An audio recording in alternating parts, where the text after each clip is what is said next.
Hello అండి. అందరికీ నమస్కారం. ఈరోజు మళ్ళీ ఒక మంచి కథతో మీ ముందుకొచ్చేసాను. కథ పేరు 'వంకాయ'. ఈ కథను రచించిన వారు ధనలక్ష్మి గారు. ఇంకా కథ మొదలుపెట్టేస్తున్నానండి. తాజా కూరలలో రాజా ఎవరండి? ఇంకా చెప్పాలా వంకాయేనండి. చెవుల దగ్గర మోగుతున్న పాటకి విసుగు, చిరాకులతో కూడిన కోపం వచ్చింది. అబ్బబ్బా! అమ్మా ప్లీజ్ కాసేపు ఆఫ్ చెయ్యి ఆ పిచ్చి పాటల్ని అని అరిచాను దుప్పట్లో నుండి. అంతే మరుక్షణం సౌండ్ ఇంకా పెరిగింది. ఖచ్చితంగా ఇది ఆ రాక్షసుడి పనే అయ్యుంటుంది. శాడిస్ట్, సైకో, కోతి. అరేయ్ అన్నయ్య, నేనిప్పుడొచ్చానా నీకు మరి ఫోన్ ఉండదు. తర్వాత నీ ఇష్టం అని అరిచాను వీలైనంత గట్టిగా. నోరు మూసుకుని ముందు లే, వాడికి తర్వాత వార్నింగ్ ఇవ్వుద్దు గాని. నాకు వార్నింగ్ ఇచ్చింది అమ్మ.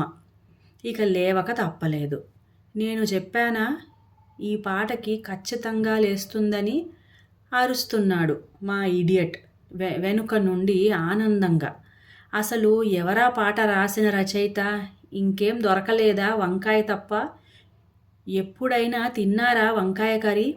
అదే నేనైతే వంకాయ ప్లేస్లో బెండకాయ పెట్టి రాసేదాన్ని. అయినా వంకాయలతో నా శత్రుత్వం ఈనాటిది కాదు, ఏళ్ల నాటిది. నా చిన్నప్పటి నుండే మొదలైంది ఈ యుద్ధం. ఎందుకో తెలియదు కానీ వంకాయ కూరంటే పిచ్చి మా తాతయ్యకి. అదే లెవెల్లో అంటే 4 సెంట్లున్న మా పెరడంతా వంకాయ మొక్కలతో నింపేశాడు. ఇక అప్పటి నుండి వారంలో 6 రోజులు 12 పూటలు మా ఇంట్లో వంకాయనే. చిన్నప్పటి నుండి వంకాయల్ని చూసి చూసి వాటి మధ్యలోనే ఉండి అవే తిని పెరిగినందుకేమో వంకాయ పేరు వింటేనే ఒళ్ళు మండే స్థాయికి వచ్చేశాను. అమ్మ ఆ కూర వండినప్పుడల్లా నాకు ఉపవాసమే. కేవలం ఉపవాసమే అయినా బాగుండేది. తిననందుకు నాన్నతో దెబ్బలు, నానమ్మ ఉపన్యాసాలు. నా బాల్యమంతా ఇలానే గడిచిపోయింది. ఇప్పుడు తలుచుకుంటే నా మీద నాకే జాలేస్తోంది. ఛీ! అంతా వంకాయ వల్లనే. మధ్యాహ్నం కిలోమీటర్ నడిచి స్కూల్ నుండి ఆకలితో ఇంటికొచ్చి ఆవురావురంటూ తినేద్దామని కంచం ముందు కూర్చునేసరికి ఎదురుగా గిన్నెలో వంకాయ సాక్షాత్కారంతో చప్పున చల్లారిపోయేది నా ఆకలి. ఎక్కడ లేని నీరసం వచ్చేసేది. ఆ టైంలో నాకే గాని మ్యాజికల్ పవర్స్ ఉంటే గిన్నెలో వంకాయ కర్రీని అబ్రకదబ్రా అంటూ బెండకాయగా మార్చేసేదాన్ని. కానీ ఏం చేస్తాం, అనుకున్నవన్నీ జరగవు కదా. నెలలో 20 రోజులు నా లంచ్ బాక్స్లో అదే కర్రీ కనిపించిన కారణంగా కాలేజీలో నా నిక్నేమ్ వంకాయగా స్థిరపడిపోయింది. ఫ్రెండ్స్, సీనియర్స్, జూనియర్లు, ఆఖరికి సార్స్ కూడా అలానే పిలిచి పిలిచి నా అసలు పేరు మర్చిపోయే స్థాయికి వచ్చేశారు. అసలే కోతి, ఆ పైన కళ్ళు తాగింది, నిప్పు దొక్కింది అన్నట్టు తయారైంది నా పరిస్థితి. నాకా పేరంటేనే చిరాకంటే అదే నా పేరు చేశారు ఈ పిచ్చి మొహాలు. నేనే కానీ ప్రధానమంత్రిని అయితే ఫస్ట్ వంకాయల్ని పూర్తిగా బ్యాన్ చేసేదాన్ని. లేకుంటే కనీసం మా ఫ్యామిలీని వంకాయలు లేని ఊరికైనా తీసుకెళ్ళి వదిలేసినా సరిపోయేది. నా తలనొప్పి తగ్గేది.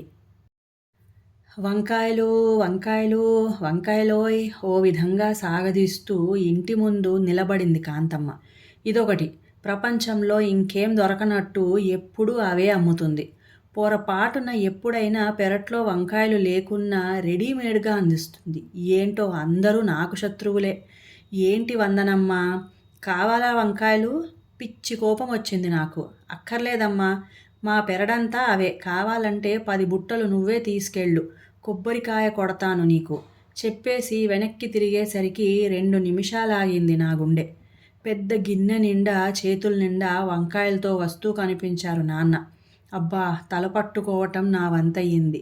మళ్ళీ వంకాయలా? ఏడుపు మొహం పెట్టాను. నోరు మూసుకో, అసలు నీ బాధ పడలేకనే వారంలో 2-3 సార్లు మాత్రమే వండుతున్నాంగా, ఇంకా ఎందుకా ఏడుపు? లేకపోతే వారమంతా అవే వండి వంకాయ వారోత్సవాలు చేసుకోండి అనాలనిపించినా మళ్ళీ వంకాయలు, వాటి వలన లాభాలు, పుస్తకం చదువుతారేమో అని ఊరుకున్నాను. రిలాక్స్ బంగారం, లంచ్ స్పెషల్ ఏంటో తెలుసా? ఊరిస్తున్నట్టు అడిగాడు మా ఇడియట్. ఏంటి అని ఆలోచించేంతలోనే బిర్యానీ, మసాలా వంకాయ్. హా! ఓ దీర్ఘ నిట్టూర్పు వదులుతూ సూపర్ కాంబినేషన్ గదా! సగం మూసిన కళ్ళతో అప్పుడే తినేస్తున్నట్లు ఫీలయిపోతూ పిచ్చి ఎక్స్‌ప్రెషను వీడు. వద్దా పోనీ గుత్తొంకాయ నా చేత్తో స్వయంగా చేస్తా. మొన్న రూమ్‌లో వండితే మా ఫ్రెండ్స్ ప్లేట్స్ కూడా తినేశారు తెలుసా? ఉఫ్! సొంత డప్పు వాయించుకోవటం అంటే ఇదే. నిజంరా! అందరూ చాలా బాగుందన్నారు. హే! నీకేం పట్టింది? మసాలా వంకాయ అయినా, గుత్తొంకాయ అయినా ఏదైనా వంకాయతోనేగా చేసేది. అలా కాదే నీకెలా చెప్పాలి? చెప్తా గాట్ ఇట్. ఇప్పుడు ఎవరైనా అమ్మాయి ఉందనుకో, ఎప్పుడూ అలాగే ఉన్నా, ఒక్కో డ్రెస్‌లో ఒక్కోలా కనిపిస్తుంది గదా! అలాగన్నమాట. కళ్ళెగరేశాడు. అర్థమైంది. క్లియర్‌గా అర్థమైంది. ఏంటి వంకాయ వేరు, గుత్తొంకాయ వేరనా? కాదు. నువ్వు పుస్తకాలొదిలేసి అమ్మాయిల్ని వాళ్ళ డ్రెస్సుల్ని పరిశీలించటం మొదలుపెట్టావని. ఆ! నోటిని అరచేత్తో మూసుకుని కళ్ళు తాటికాయలంత చేశాడు. నవ్వాగలేదా ఎక్స్‌ప్రెషన్‌కి. ఛీ! ఛీ! ఏం మాటలే అవి. అమ్మా నాన్నలున్నారన్న బుద్ధి లేకుండా తల కొట్టుకున్నాడు. అయితే వాళ్ళు లేనప్పుడు అడగొచ్చన్నమాట. నీకు దండమే. 2 చేతులూ జోడించాడు. నువ్వు వంకాయ తినకు, నన్ను తినకు. లోపలికెళ్ళిపోయాడు వేగంగా. లేకపోతే నాతో పెట్టుకుంటాడా? ఇంకోసారి ఇలాంటి పిచ్చి సలహాలివ్వడు. ప్రతి ఒక్కరూ సలహాలిచ్చేవాళ్లే. అది గొప్ప ఈజీ గదా! మొన్న కవితక్క పెళ్ళికెళ్ళినప్పుడు గూడా అంతే. భోజనాల్లో ఎన్నో వెరైటీలుంటాయని ఆశగా వెళ్తే అక్కడ గూడా వంకాయ మాత దర్శనమే. అదేం పిచ్చో! వంకాయ బజ్జీ, మసాలా వంకాయ, వంకాయ చట్నీ, ఆలూ వంకాయ ప్రాణం ఉసూరుమంది. అవన్నీ చూడగానే ఆకలి రివ్వున గాల్లోకి ఎగిరిపోయింది. క్షుద్బాధతో నేనేడుస్తుంటే అదేమన్నా విషమా? తింటే చచ్చిపోతావా ఏం? అయినా నిన్ను గాదు మీ అమ్మానాన్నల్ని అనాలి. చిన్నప్పుడే 4 తగిలించి మరీ తినిపించకుండా ఊరుకున్నందుకు. ఈ కాలం పిల్లలే అన్నింటికీ వంకలు పెట్టడమే. ఏదైనా గట్టిగా అంటే మళ్ళీ అలకలొకటి. ఇలా ఒక్కొక్కరు ఒక్కొక్క స్టేట్మెంట్ ఇచ్చారు. వాళ్ళలా అందరి ముందు తిడుతుంటే ఎంత ఏడుపొచ్చిందో. అంతా ఈ వంకాయ వల్లనే. ఎలా వీటిని పూర్తిగా లేకుండా చేయాలి? దొంగ అవతారం ఎత్తి ఉన్న మొక్కలన్నింటినీ పీకి దూరంగా పడేస్తే? వద్దులే దొరికిపోతే ఇక అంతే. లేకపోతే సైంటిస్ట్‌నై వీటికి శత్రువుల్ని తయారు చేస్తానో? మనకంత ఓపికెక్కడిది? ఉన్న పుస్తకాలు చదివి పరీక్షలు రాయడమే కష్టమంటే ఇంకో కొత్త వస్తువులు తయారు చేయడమా? అది ఔట్ ఆఫ్ సిలబస్. వందన మధ్యాహ్నం సంగతేంటి? అరిచింది అమ్మ లోపల నుండి. Omelette, hot hot omelette with onions. దేవుడా చచ్చిపోతున్నా ఒక్కొక్కరికి ఒక్కోటి వండటానికి. అందుకే బ్రేకేసినట్టు ఆగిపోయింది. అందుకే? నీకు ఒక ఇల్లుందనుకో. మళ్ళీ ఆపేసింది. అంటే ఏంటమ్మా ఇప్పుడు నేను కొత్తిల్లు కట్టుకోవాలా? ఏం అర్థం కాలేదు నాకు. ఎందుకమ్మా ఆ డొంక తిరుగుడంతా? మరేం లేదే. నాన్న నీకొక సంబంధం చూశారు. టక్కున చెప్పేశాడు అన్నయ్య. నాకా? ఆగాగు. అప్పుడే ఆశ్చర్యపోకు. వాళ్ళు రేపే వస్తున్నారు. రేపా? ఏంటి షాకుల మీద షాకులు? ఆగమన్నానా? మా అందరికీ వాళ్ళకి ఓకే అయిపోయింది కూడా. ఇప్పుడు తీరిగ్గా ఆశ్చర్యపో. మీరేం చేసినా నా మంచి కోసమేగా, అంతా మీ ఇష్టం అనేసి తలదించుకోవాలా? ఇప్పుడేం చెప్పక్కర్లేదులే. రేపు వాళ్ళు వచ్చాక చెప్పుదువు. నాన్న గొంతులో కఠినత్వం నన్నింకేం మాట్లాడనివ్వలేదు. మాకు లైఫ్ గురించి ఎన్నో గోల్స్. కానీ వీళ్ళ గోల్ పెళ్ళొక్కటే. ఇంకేం చేస్తాం? చూద్దాం. పెళ్లి చేయటం ఎంత కష్టమో తప్పించటం అంత ఈజీ అని మాకు తెలియదు మరి. మరీ అలా ఏడుపు మొహం పెట్టి కూర్చోకుంటే తల పైకెత్తి అబ్బాయిని చూడొచ్చుగా. వెనక నుండి పొడిచింది నానమ్మ. ఏం నేనెందుకు చూడాలి? నేనేమైనా వాడిని పెళ్లి చేసుకోబోతున్నానా? నేను చూడనంటే చూడనంతే. అయ్యో అయ్యో ఎందుకే అలా అందరికీ వినిపించేలా అరుస్తావు? తల కొట్టుకుంటూ వెళ్ళిపోయింది. అంకుల్ మీరేమనుకోకుంటే నేను 2 నిమిషాలు వందనతో మాట్లాడొచ్చా? ఉలిక్కిపడి తల పైకెత్తా. ఆ బ్లూ కలర్ షర్ట్ వేసుకున్నవాడే అనుకుంటా పెళ్ళికొడుకు. ఎంత ధైర్యమో! నాన్న పర్మిషన్ అడిగాడు. మరి నన్ను అడగనక్కర్లేదా? ఒక్క నిమిషం నిశ్శబ్దానంతరంగా గట్టిగా నవ్వారందరూ. ఇల్లదిరేంతలా. వందన తనకి ఇల్లు చూపించమ్మా అని ఆర్డర్ వేసిన నాన్న మీద గొంతు దాకా కోపమొచ్చినా ఏం చేయలేని నిస్సహాయత నాది. అందరూ ఉన్నారు కదా, ఇంకేమంటాను? నోరు మూసుకొని లేచి నిలబడ్డా. గుండె జెట్ వేగంతో కొట్టుకుంటోంది వేగంగా. ఏంటిది, భయమేనా ఇంకేదైనానా? మెల్లగా గుమ్మం దాటుతూ తలుపు దగ్గరున్న అన్నయ్య చేయి గట్టిగా పట్టుకున్నాను. నేనెందుకే అని గొణిగాడు. ప్లీజ్ రా అని బతిమాలాను. తప్పదుగా, లేకపోతే ఈ భయంతో గుండె ఆగిపోయేలా ఉంది. పద అని నవ్వుతూ నా భుజం చుట్టూ చెయ్యేశాడు. ఇప్పటి వరకు హెచ్చించిన గుండె వేగం కాస్త నెమ్మదించింది. లోపలికి రండి అదే పెరడు ఆహ్వానించాడు. స్టాప్ స్టాప్ చందు, ఠక్కున ఆగిపోయాడు అన్నయ్య. అదేగా నీ పేరు, నేనైతే నిన్ను చందు అని పిలుస్తా. నువ్వు కూడా చక్కగా నన్ను గౌతమ్ అని పిలుపు. ఈ అండి గారు లాంటి పదాలు వాడొద్దు ప్లీజ్. స్నేహపూర్వకంగానే ఉన్నాయా మాటలు, ఆజ్ఞలా అయితే లేవు. అన్నయ్య మొహంలో ఏదో సంతృప్తి. అన్నయ్యకి కూడా నచ్చేశాడా ఏంటి? అసలే ఎలా ఈ సంబంధం వదిలించుకోవాలా అని నా బాధలో నేనుంటే వీడేమో అందర్నీ ఇంప్రెస్ చేసేస్తున్నాడేంటి? అయినా నువ్వంత గౌరవం ఇవ్వటానికి ఇదేం అరేంజ్డ్ మ్యారేజ్ ఏం కాదులే. మరో బాంబు పేల్చాడు. ఏంటి? అన్నయ్య షాక్ అయి నా వైపు చూశాడు. నేను అంతకంటే పెద్ద షాక్లో ఉన్నాను. వెయిట్ వెయిట్ చందు, కేవలం నా వైపు నుండి మాత్రమే. వందనకేం తెలియదులే. Thank God.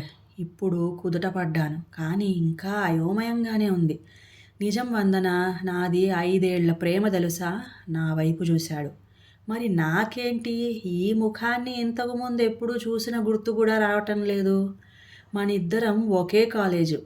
నేను నీ సీనియర్. ఒక్కో బాణం వదులుతున్నాడు.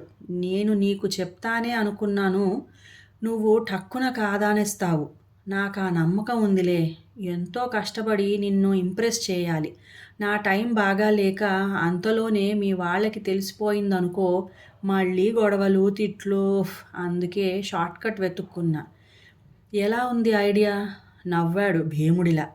నేను అన్నయ్య ఒకరి ముఖాలు ఒకరు చూసుకొని జాయింట్గా గౌతమ్ వైపు చూశాం, అర్థం కాని మొహాలతో. ఓకే ఓకే, మరీ అలా పిచ్చివాడిని చూసినట్లు చూడకండి అన్నా చెల్లెలిద్దరూ. డైరెక్ట్గా పాయింట్లోకి వచ్చేస్తాను. నిజం వందన, నువ్వంటే నాకు చాలా ఇష్టం. అందుకే పీజీ అవ్వగానే ఉద్యోగ ప్రయత్నాల్లో పడ్డా. ఇదంతా చెప్పి బలవంతంగా ఒప్పించాలని కాదు కానీ ఎలా చెప్పాలో తెలియక ఆగిపోయాడు సందేహంగా. చెమటలు పట్టాయి. గడగడా వాగుతున్న గౌతమ్కి అది వింటున్న మాకు కూడా. ఇలాంటిది నా లైఫ్లో జరుగుతుందని ఎప్పుడూ అనుకోలేదు. వందన ప్లీజ్ ఓకే చెప్పవా? నాకు స్మోకింగ్ డ్రింకింగ్ లాంటి అలవాట్లు ఏమీ లేవు. మేలీగో ప్రదర్శించకుండా నీ ఇష్టాయిష్టాలకు అభిప్రాయాలకు విలువిస్తాను.